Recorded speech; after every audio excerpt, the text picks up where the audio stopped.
Porozmawiajmy o tym, jak zacząć pracę jako freelancer. Ale nie zaczniemy, to muszę Ci powiedzieć jedną ważną rzecz. To nie będzie kolejny film o tym, jak założyć konto na UseMe, Upworku. Nie będziemy gadać o portfolio czy wygrywaniu przetargów. Porozmawiamy o czymś dużo ważniejszym. O tym, jak podejść do pracy zdalnej jako freelancer, żeby to miało sens. Żeby nie skończyć podobnie jak większość ludzi, którzy coś próbują zrobić. Czyli szybko wystartują, ale szybko czują się sfrustrowani, wypaleni, no i z powrotem na etacie. Pod koniec tego filmu powiem Ci też o jednym fundamentalnym błędzie. Błędzie, który popełnia większość freelancerów, w szczególności tych początkujących, i który sprawia, że oni nigdy nie wychodzą z takiego kołowrotka. Biegają w kółko jak chomik, projekt za projektem bez końca. Sam ten błąd popełniałem pewnie przez jakieś 2 lata. Gdybym wiedział to wcześniej, zaoszczędziłbym mnóstwo czasu, stresu i pieniędzy.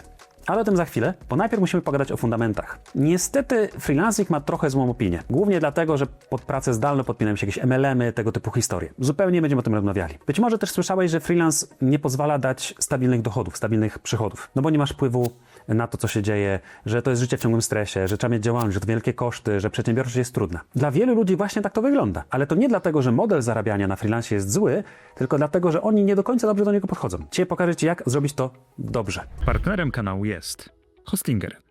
Bezpieczny i tani hosting dla Twojej strony. Zacznijmy więc od konkretnych podstaw. Kim właściwie jest freelancer i czym jest praca zdalna? Dla mnie freelancer to osoba, która pracuje samodzielnie, bez etatu. Niekoniecznie przedsiębiorca, niekoniecznie ma swoją firmę. Chodzi o to, że taka osoba często pracuje z domu albo z dowolnego innego miejsca na świecie. Nie ma ona jednego szefa, ale też nie ma stałej pensji. Nie musi przychodzić do biura o 8 rano. Natomiast taki freelancer to trochę orkiestra, no bo taka osoba musi sama znaleźć sobie klienta. Musi dla nich wykonać konkretną pracę, dostarczyć wartość i za to dostaje konkretne pieniądze. Jakie to mogą być zawody, które możemy wykonywać zdalnie? No jest ich całe mnóstwo. Najprościej powiedzieć, że to może być na przykład programista, ale też grafik, pisanie tekstów, social media, tłumaczenia tekstów, wirtualna asystentka, montaż wideo, konsulting, prowadzenie reklam, cokolwiek, co da się wykonać zdalnie. Konkretne zawody, konkretną pracę, którą można wykonać z dowolnego miejsca na świecie. Brzmi fajnie, prawda? I jest fajny, bo freelance daje elastyczność. Dla mnie osobiście daje to takie 3 podstawowe wolności. Wolność geograficzna, bo mogę pracować z dowolnego miejsca na świecie. Dzisiaj siedzę sobie głęboko w lesie. Wolność finansowa, bo zarabiam znacznie więcej na etacie. I wolność zawodowa, bo mogę pracować z klientami, z którymi naprawdę chcę pracować. W dodatku mogę pracować w godzinach, które mi odpowiadają. Ale jest pewien problem, czy pewne wyzwanie. Większość freelancerów myśli tylko projektami. Ma zlecenie, robi zlecenie. Dostaje pieniądze, szuka następnego klienta.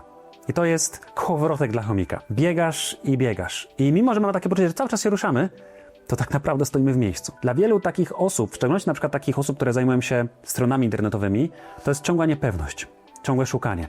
No i czasami jest super. Na przykład osobiście jestem dosyć hejterem zarabiania na stronach internetowych, no bo w maju ktoś zrobił strony internetowe, 3-4, zarobił 10 000 złotych. Super. Ale w kolejnym miesiącu jest cisza. W kolejnym miesiącu znowu pojawia się jakiś projekt, niby jest super, ale w kolejnym miesiącu znowu jest pusto.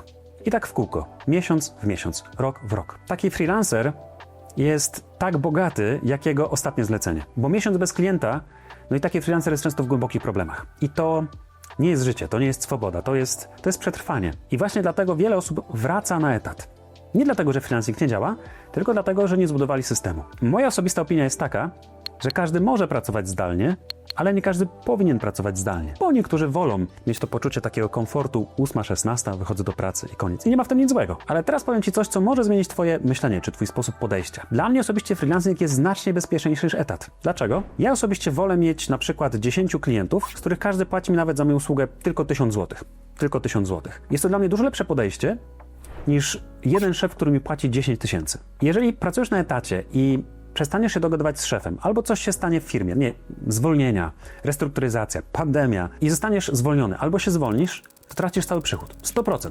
Z dnia na dzień nie masz nic. Nawet jak masz okres wypowiedzenia miesiąc, 2 miesiące, 3 miesiące, to i tak lądujesz z okrągłym zerem. A co się stanie, jeśli freelancer, który ma dobrze zbudowany system, straci 1 z 10 klientów z tych samych powodów, bo się nie dogadywali, bo restrukturyzacja, bo coś się stało? No to w moim przypadku jako freelancer stracę 10% przychodu. Jasne, to zaboli, ale nadal staje mi 90% mojego przychodu. Mogę spokojnie poszukać innego klienta. Bez paniki, bez stresu, bez odkładania na rachunki. Rozumiesz tą podstawową różnicę? Etat to wszystkie jajka w jednym koszyku. A freelancing to rozłożone ryzyko. Ale tylko wtedy, kiedy zrobisz to dobrze. Kiedy zbudujesz system. Ale jak właściwie zacząć? Oto 5 kroków, które musisz wykonać bez ściemy, bez lania wody, same konkrety. Krok pierwszy, może wydawać najtrudniejszy, Zdecyduj, to będziesz robić. I to brzmi dosyć banalnie, ale okazuje się, że wielu freelancerów po prostu zupełnie pomija ten krok. No bo dobry freelancer, który chce dobrze zarabiać, nie może być od wszystkiego. Musisz wybrać jedną konkretną usługę na start. Ale ważna uwaga, nie każda usługa jest sobie równa. No weźmy na przykład robienie stron internetowych. To jest taki klasyczny wybór dla początkujących freelancerów, bo wydaje się łatwe, bo wydaje się skończone, bo wydaje się być w czasach tych nowych technologii, które teraz mamy, nieskomplikowane. Każdy potrzebuje strony internetowej, jest dużo zleceń, często ludzie robią nowe strony, odświeżają strony, więc teoretycznie można łatwo zarobić. Ale jest tutaj jeden fundamentalny problem. Strony internetowe to projekty jednorazowe. Robisz stronę, oddajesz projekt, dostajesz pieniądze.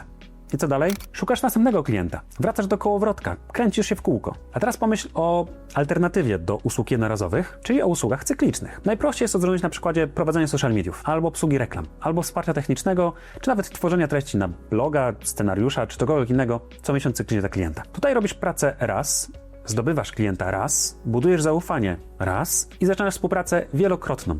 A pieniądze przychodzą co miesiąc. Jeden klient na social media, który płaci Ci 2000 zł miesięcznie, to takie średnie stawki, to 24 000 zł rocznie od jednego klienta bez ciągłego szukania. Zaczynasz miesiąc i wystawiasz kilka faktur. 10 takich klientów to 240 000 rocznego przychodu. Stabilnie. Przewidywalnie. Co trzeba zrobić, żeby tyle samo zrobić na stronach internetowych? Trzeba robić projekt za projektem, miesiąc w miesiąc, bez przerwy, szukać, kombinować, sprawdzać, poprawiać. Dużo zamieszania, a niewielki efekt. Czas pozyskania klienta na usługę abonamentową, cykliczną, a na jednorazową będzie dokładnie taki sam. Więc kiedy wykonujesz ten krok pierwszy, zadaj sobie pytanie, czy to jest coś, co klient potrzebuje tylko raz i nasza współpraca się skończy? A może potrzebuje tego regularnie? Jeśli tylko możesz, to wybieraj tą drugą usługę. To zdecydowanie lepsze pod względem optymalizacji przychodów w przyszłości. No i serio? Jedna usługa na start. Co już umiesz? Za co ludzie byliby gotowi Ci zapłacić? Co przychodzi Ci naturalnie? Może masz swoje social media i prowadzisz je całkiem efektywnie. Można zrobić z tego usługę. To może być taki punkt wyjścia. Przyjdzie czas na optymalizację, na poprawki, na szukanie niszy. Chodzi o uniknięcie takiego też przesadnego overthinkingu. Nie analizuj ciągle rynku, nie szukaj ciągle niszy. Wybierz coś, co umiesz, co w miarę potrafisz i po prostu zacznij. Zawsze możesz to zmienić, ale warto zacząć od czegoś konkretnego. Krok drugi.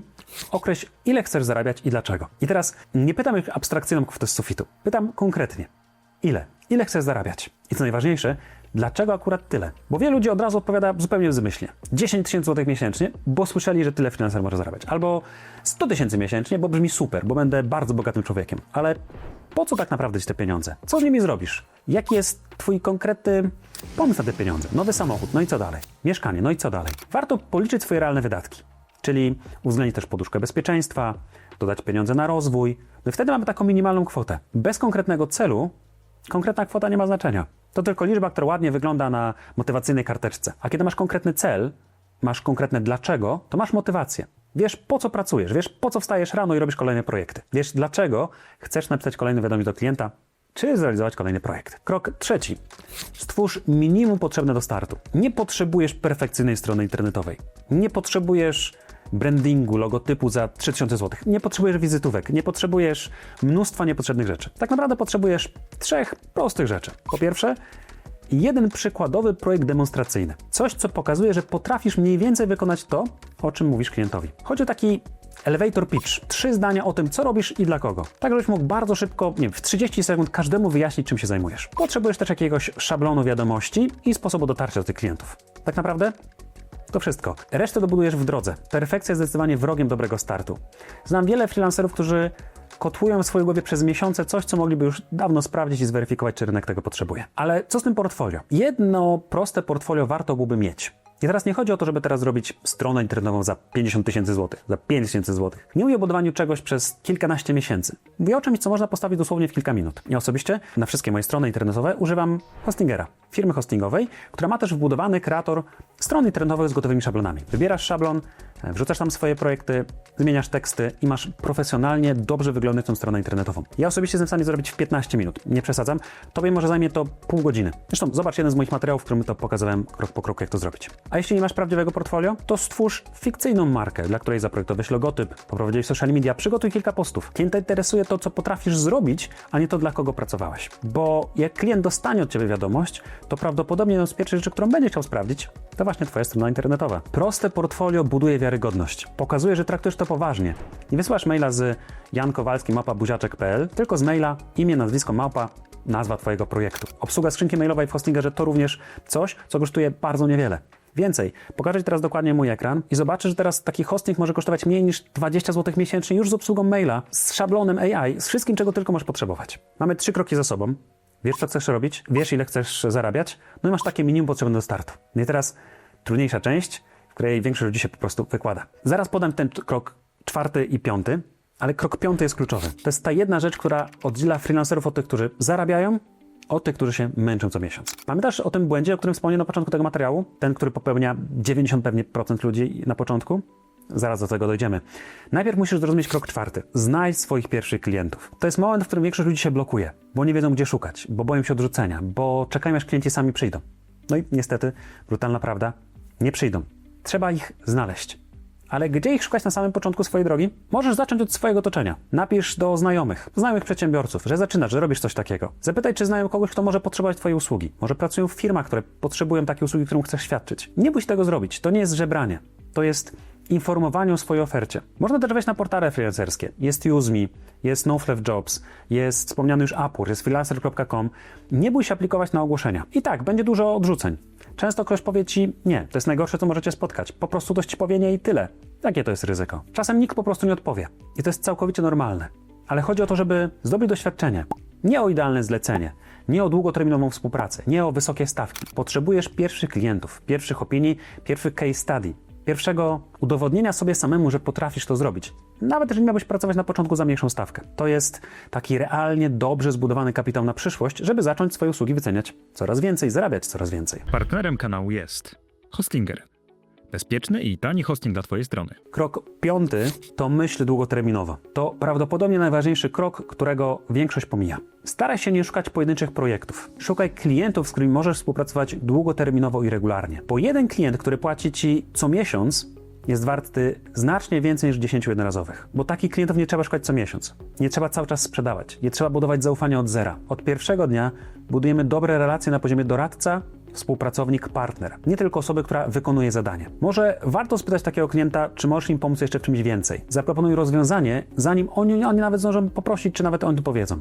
Bądź partnerem, a nie wykonawcą. Na ten temat zrobiłem zresztą osobny materiał, który mam nadzieję, że gdzieś tutaj się wyświetli. To jest różnica między freelancerem, który ciągle szuka, a freelancerem, który buduje mały, stabilny biznes. Najważniejsza rada na sam koniec. Ten błąd, który popełnia prawdopodobnie 90% początkujących freelancerów, to właśnie myślenie krótkoterminowe. To zabija większość karier freelancerów. Większość ludzi myśli tymi kategoriami, co mam zrobić dzisiaj, żeby zarobić. Chcę 1000 zł, zarabiam 1000 zł. Szukałem tych projektów na krótki czas, na tydzień, na miesiąc, żeby zapłacić rachunki. I to jest ta pętla, to ciągłe bieganie w kółku, miesiąc po miesiącu, rok po roku. Tak jak wspomniałem, ja sam na początku robiłem tego typu zlecenia. Skupiłem się głównie na wideo 360. To były prawie pierwsze 2 lata. To był ciągły stres, ciągłe szukanie, huśtawka przychodów. Ale kiedy zmieniłem myślenie, to wszystko zaczęło się zmieniać. Zamiast, co mam zrobić dzisiaj, żeby coś zarobić, zacząłem myśleć, co mogę zbudować, żeby zacząć zarabiać regularnie. A chodzi o to, żeby zbudować system, który generuje projekty każdego miesiąca. To jest decyzja, którą trzeba podjąć. To jest klient i typ klienta, którego wybierasz. Każda usługa, którą oferujesz, jesteś w stanie robić w sposób abonamentowy.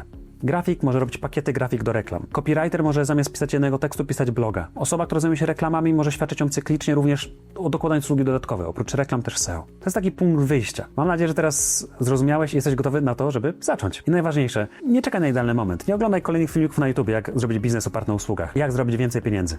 Nie czekaj, aż będziesz gotowy. Nie czekaj na więcej wiedzy. Zacznij działać z tym, co teraz masz. Jeśli potrzebujesz wsparcia, zapraszam też do mojej społeczności, gdzie jest taki kilkutygodniowy kurs, który krok po kroku przez ten proces Cię przeprowadzi. Ale najważniejsze jest, żebyś zaczął działać. Czy teraz rozumiesz, czym jest praca na freelancie i dlaczego jest stabilniejsza niż etat? Jeśli tak, to napisz w komentarzu freelancer, albo staw łapkę w górę, albo daj po prostu znać, że ten materiał Cię podobał. Dzięki, cześć, na razie, pa.